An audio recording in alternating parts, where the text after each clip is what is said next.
All right, so I'm working on a 2002 Honda Accord. I believe this go from 1998 to 2002 or 2003. All you Honda enthusiasts, y'all be the ones to correct me. It's cool. But on this one, customer came in, two problems. One, it needs a flex plate. The other issue, flex pipe for the exhaust. If you can't hear, maybe I come closer. Y'all can hear how it puts a little bit. It needs a flex pipe. But the other issue, it came in when the customer turned on the headlights. The park lights pretty much don't work in the back. You notice when you get a little electrical problems and stuff, especially me, I like to look at other circuits that's out as well.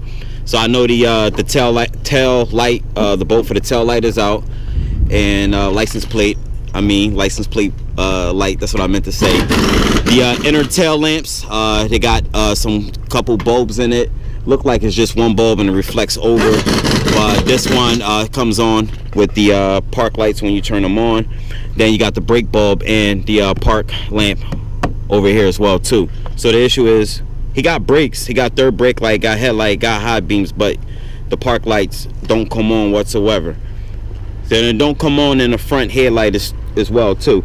So normally when I get problems like this, I pull out a wiring schematic, and that I did. And let me go around this car.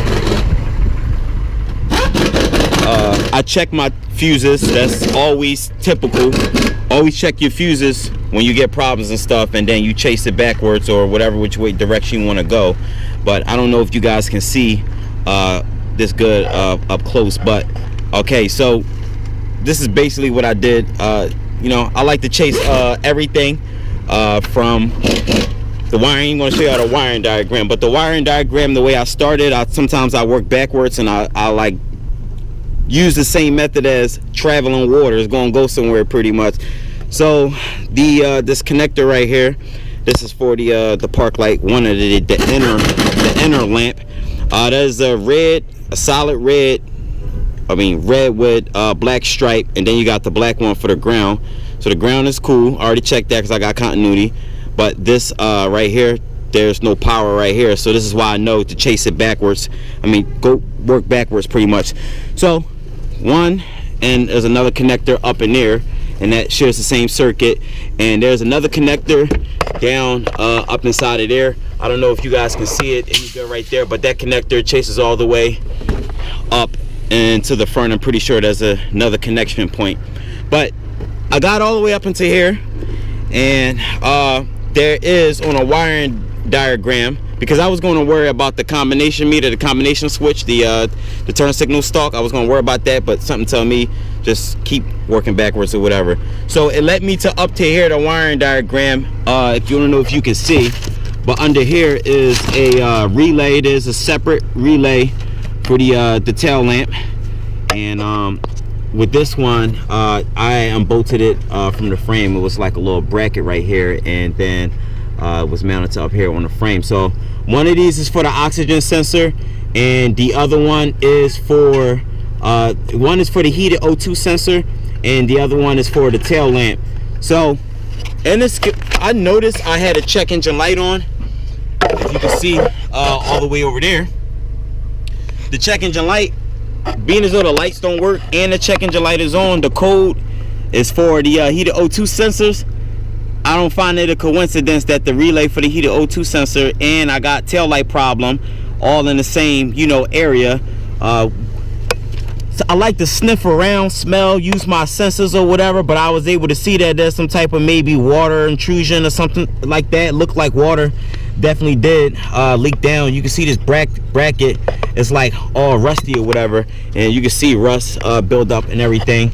So I pulled one of the let me sit this down, but I pretty much pulled off the relay, and let me pull off the one for the heated O2. Nah, I'm not going to do the heated O2. Let's do the one for the tail lamp.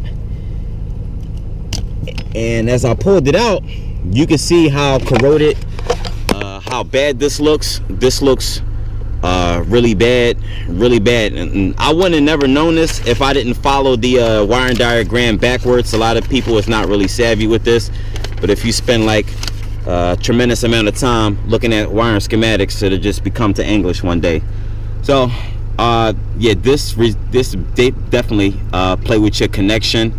I'm going to replace this relay definitely, and I'm going to replace the relay for the heated O2 sensor, and I believe, you know, that will fix my problem, because it looked like someone put a fairly new O2 sensor, and it don't even look that old, don't even look that bad either. But listen, it don't work at all. It's pretty much offline, 0 voltage. That's what it produces. So let me try taking this one off so you can see. So yeah, when you get electrical problems, definitely check for like water intrusion, water leaks, corrosion buildup. We can see right here it's pretty corroded. Let me try to get you some better lighting, but look at that. That shit look nasty. So what I'm going to do is I'm going to order 2 new relays.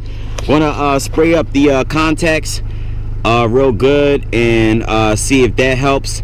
I can, you know, shoot some power back down to the tail lights just to see if it comes on. So I set up my camera in the back, and if I can find my light, maybe not, maybe, I don't know, whatever.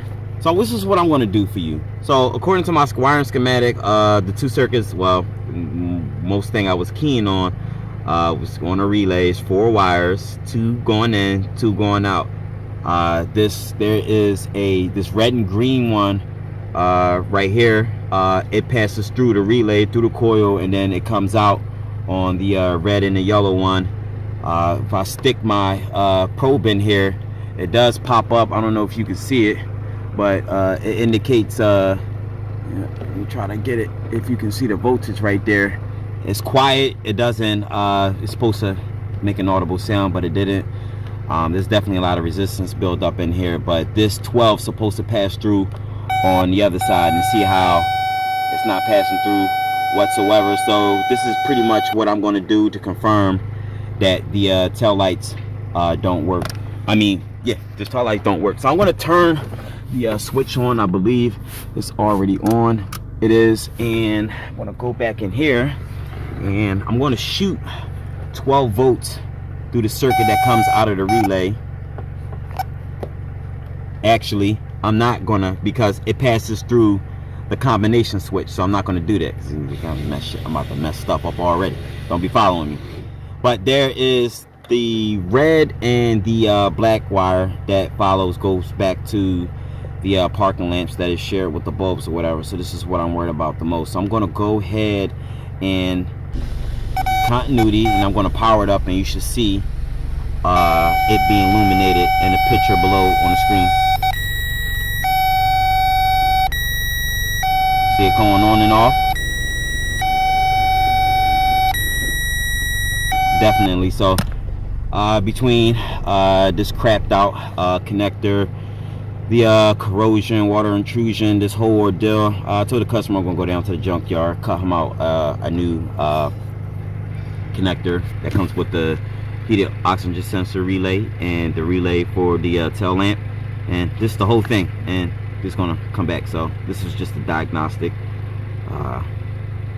Probably gonna work on your car, probably not, but if you having electrical issues, one of the things you should search for is like water leaks, water problems, and you know, comes down to that.